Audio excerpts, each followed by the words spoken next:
Let's go, let's go, let's go. Yeah. That's my Renaissance grandma. That's my Renaissance grandma. That's my Renaissance grandma. Hey, yeah. She be flipping that dirt, stay designing them shirts. She be knee deep in that soil, marinating them oils, making it, baking it, creating it. Yeah, making it, baking it, creating it. That's my Renaissance grandma. Yeah, yeah, yeah.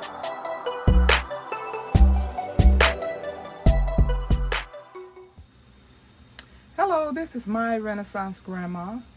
I am just making a quick video to show you my heater/stove for grit down. You know, when you make something, you have to try it out until you get it right, so you don't wait until the last minute to see if it's going to work. So I am using it today to make my little dinner, which is my little vegan fish and chips.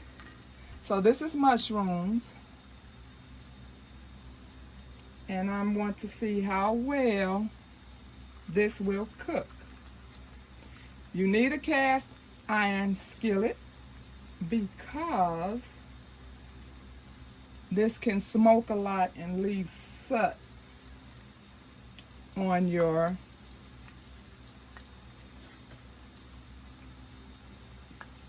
dishware. So what I have is this nice little handy dandy stand, which you can get. I like this better than the regular cookie cooler racks because of the stands, and it won't let things shift. Now if I had kids in the house, I would have this pushed all the way to the back of the stove. But for this video, I poured it closer, and you always, want to have the handle turned away. And I don't light all of my candle wicks because I only need the fire that's under my pan. Now, if I was using this as a heater, I would light all of them because I want all the heat I can get. And I don't want this, if I'm using this as a heater, I don't want it to go all the way down, because then the candle wicks will start floating. So if you're using this to heat and you see that it's getting down low, you want to turn it off and let it reseal itself, the oil, so you can start all over again. Okay, so this is the Hamilton Housewares stackable stainless steel tray. Any type of shortening, candle wicks, straw to push the candle wicks. You stick it inside the candle wicks and push it down to the bottom of the pan. Aluminum pan and a lid. The lid makes it whereas it can keep a lot of trash from getting into it, any kind of particles, and you can stack them. So if you were making a lot of them like I did, I had 9 and now I'm down to 3 because I have either bartered them or given them away. So as you see, it's frying up. You can hear the sizzle. It's doing quite well. You just take a spatula and you I use 2 cans of shortening in one of these pans. I don't use a complete container for the second one because you want to leave out about 8 ounces in a glass measuring cup. So once you take that straw and push these wicks down in it, it's going to leave holes. Can you see those holes? So you're going to need that 8 ounces of oil to pour into. You have to put it in a microwave in a glass measuring cup and just pour it over the holes, and it's going to seal them back off. So this is just a short video to show you how to do this. If you have any questions of more in-depth details, I will gladly answer those questions. It gives off great heat. I actually used it the first time during the winter and it did wonderful. That's when I learned that a cast iron skillet was best, because at first I had like a red skillet and I had to clean a lot of soot off of it. So now I know cast iron is best. I learned that I had this stand, but I didn't use it. I used a regular cookie cooler, and you have to be careful because it's shift if you're moving, things around. So now I know this one with the stand works perfect. So I'm going to drop a few of my chips in for my vegan fish and chips. This is the mushrooms that I just made a batter. In my batter I had, I told you I always use broth instead of milk. I had arrowroot, gluten-free, flour, had a little Old Bay. I put my spices in it. I put some nori fakaki, which is a mix. Let me show it to you. This is a mix for plant-based people to get that seafood flavor. But it does not give me enough seafood flavor. So then I come behind it and then cut up some roasted seaweed in it as well.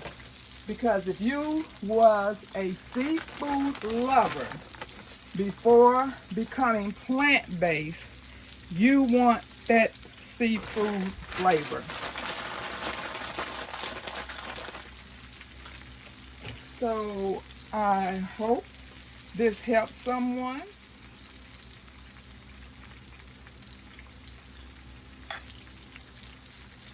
I'm trying to get these very crispy because I like crispiness. But yeah, I have come up with other ways, but I like this best. And like I said, I did not light all of them in there, but they are doing the job.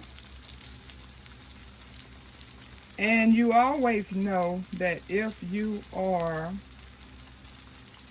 cooking in an off-grid situation, and depending on that situation, and if you don't want anyone to know that you're cooking, you may not want to put spices on your foods as you cook, because spices, the aroma takes over the air and it goes everywhere. So if you're cooking and you're in that kind of situation, you may want to just put spices on your food after it's complete.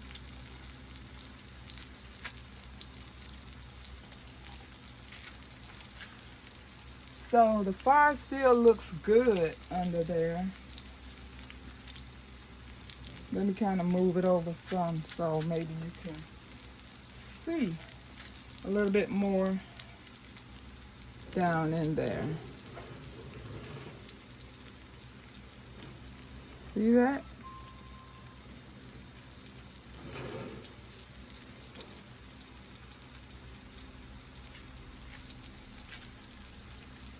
So this is my dinner today.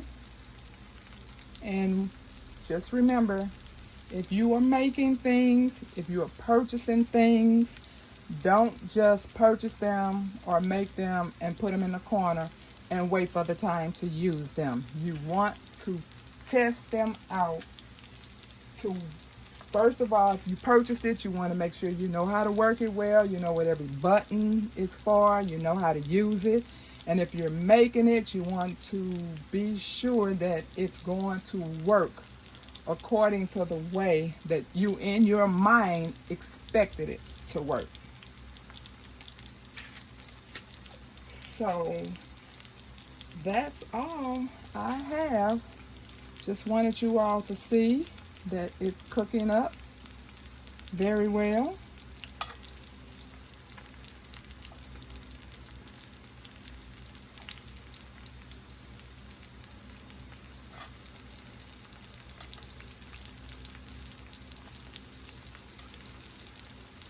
So if there is any questions about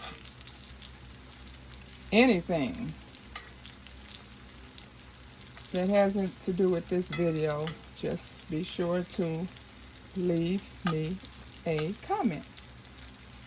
So if you would hit that thumbs up button, subscribe, comment, and if you like to, you can share.